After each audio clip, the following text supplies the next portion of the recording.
Welcome to the Trouble with Writing podcast, where we chat about the real issues that stop multilingual writers producing effective English and see where we can help. Gentlemen, hello. All is well here, thanks. Let's get straight into it today. We're talking about how we generate ideas for writing. I don't know about you both, but a lot of my clients and writers struggle with this, especially for creating posts, social media content, that kind of stuff. Is that something you find too? I think I think that's a challenge for every writer, right? And in the end, it's actually one of the most important, or if not the most important part, right?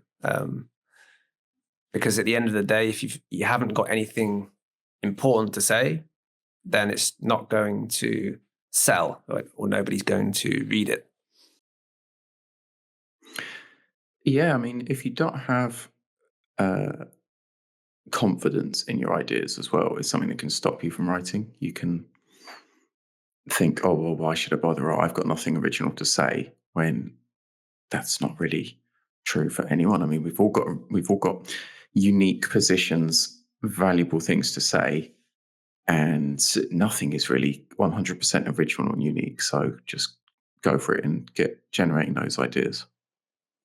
I think ideas also come to us organically when we're in the shower or out on a walk, but we may not have a purpose for those ideas yet. So I would always encourage my writers to keep a log or a journal somewhere, even if it's in digital form. And when these ideas pop up in the odd times, just record them. And later, when you're sitting at your computer and you want to write something and you have no idea, go back to the list and revisit some of those little inspired moments, because you don't know when those organic ones will pop up. They come up for me when I'm doing the damnedest things.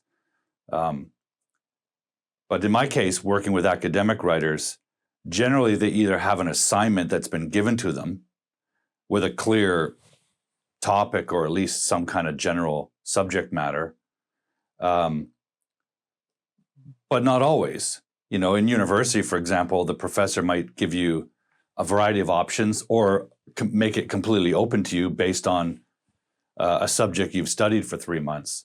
In that case, the student often has a hard time narrowing down their ideas. Maybe they think they have too many ideas. So it's a different kind of a problem. Yeah. Two things that you mentioned there, both of you. So Phil talking about what are original ideas, and Paul talking about narrowing down ideas. I think those are two aspects that are definitely worth developing. As something I've thought about a lot is, how can writers as second language English writers, multilingual writers, how can they use that to their advantage to find original ideas? And one thing that I think is very important is, when you're an international writer, it's really good to make the most of where you come from. So where you live, your nationality, your culture, because if you're pitching to an international publication, if you come up with an idea that's local to you, there's there's a high chance that you may be the only person pitching that idea. So I would always encourage writers to think locally. At the same time, it has to be an idea that appeals to the international audience. But if you can find an idea that's local to you that no one else is pitching about in English, then you're on to a winner. Great point. And something that I say to a lot of people in my community as well is, be the only person. It's like, be the one person who can write that, because now we've got millions of options, and some guy working for a business getting a cold pitch is going to be like, why should I care? Why should I care about this person's opinion? Well, if you're the only person who can deliver that, you're in pole position if it is an article or some writing of interest. And I think, like you said, Pete, a good starting place is local culture, local language, local events, things that you have knowledge of in your home country, but also your experience. If you're somebody that has traveled or has done a certain job or had a crazy experience, you can be the only person who that's relevant for, especially if that is like going between cultures. If we're talking about writing something with a cultural or linguistic aspect. So I think it's a strength and it's an untapped market. If I was the person that did this, here's why it's relevant to you. There's infinite ideas you can generate from that. That's a really cutting point for me, Phil, because I'll give you an example. That idea of filtering a topic through your perspective or your experiences applies to academics too. For example, I had a student once who was in Canada, although she was from Japan. She's in Canada studying history. And one of the courses she was taking was Canada's Indigenous history, or Canada's relationship, colonial Canada's history with the Indigenous peoples. And she was tasked with writing a paper about this. And she was stumped because she said, I know so little about this because I'm from Japan. And I said, well, wait a minute. Your perspective puts new light on this local issue. So what experiences have you had with Indigenous peoples in Japan? And this opened her eyes. She was a young student. She said, well, we don't have Indigenous peoples. And I said, well, you might want to reconsider that, right? And so she did a bit of research and she's learned for the first time in her life about Japan's Ainu people, who are the Indigenous people to the north. And I said, well, there's the unique perspective on the Canadian topic. You have a comparative issue here. Not only that, your experiences growing up not being aware of your own country's Indigenous peoples, that's a unique perspective. This sort of ghosting of history, this sort of vanishing or invisible aspects of history, that's your unique position. And so she wrote a really great paper incorporating those two elements. And that's exactly what is so important in academics, because you're dealing with subject matter and topics that are that have been written about ad nauseum and that everyone in the class is also writing about. So to stand out, you really got to apply your own international perspective, I think. So I think That's a that great really point. It fits all genres, I think, that idea. Yeah, it's a great point. So we're saying on the one hand, write about what is local to you, but that appeals to an international audience. And on the other hand, write about what isn't local to you. So maybe you're the foreigner in a country, but you write about it from your perspective, and that is a unique angle. That's right. It makes your paper unique. It makes your voice unique. It's valuable in two ways, like giving your experience and your unique position as well. It develops interest in you and your authority as a writer. I can't remember what the second point was, so maybe it's a good time to talk about methods.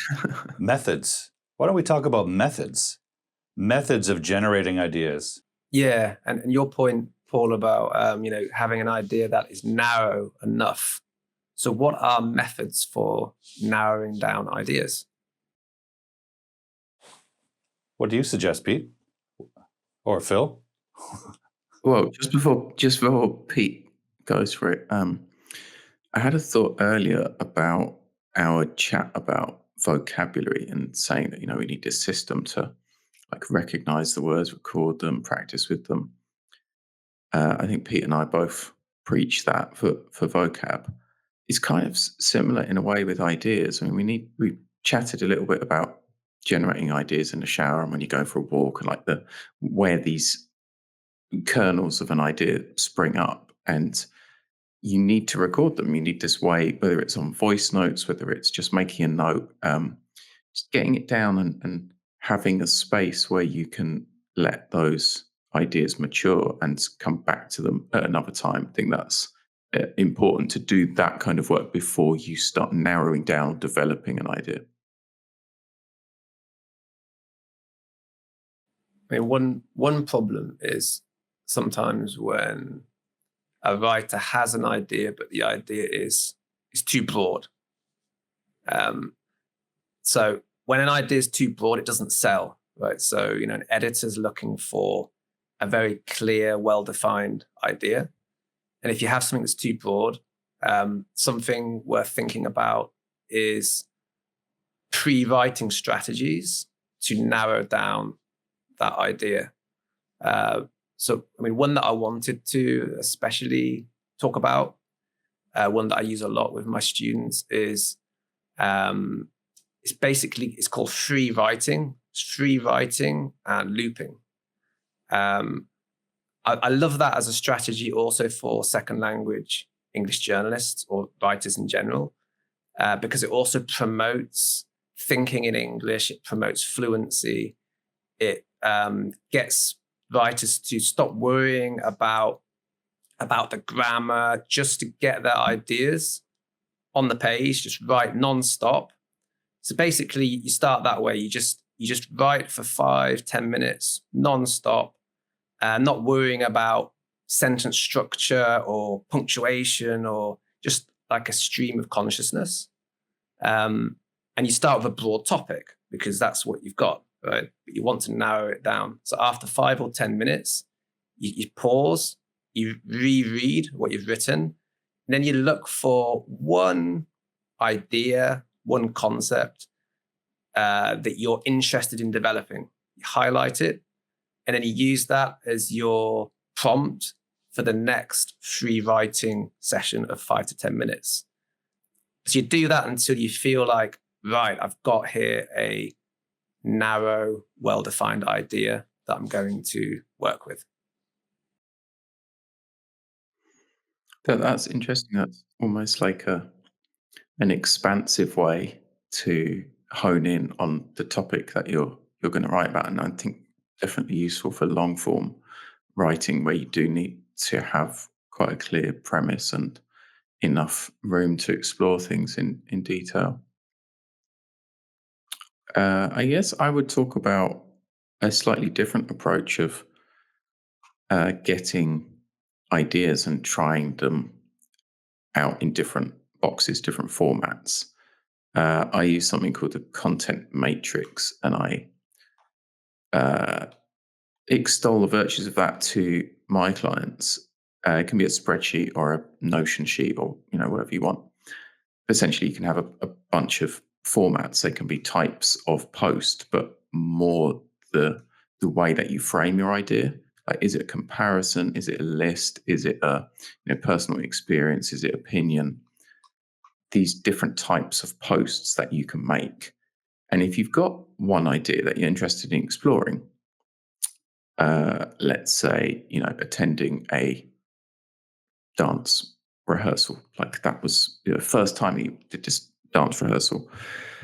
That's your topic. We'll try it out in different formats, like fill out the boxes of this spreadsheet, fill out the boxes of what you've got and see, there you've turned one idea into 10 straight off the bat. And then you can look through those and say, oh, you know what? A list doesn't really make sense because it was just one experience. So, okay, what about a question answer? Or what about an interview? What about a comparison between the first time I did that and the first time I did something else? So yeah, that way you can often expand one idea into 10 and then select the best one that works for you. And you sort of have then ready-made content to go. That's one method I would say that I find helpful, and I know a lot of other people do.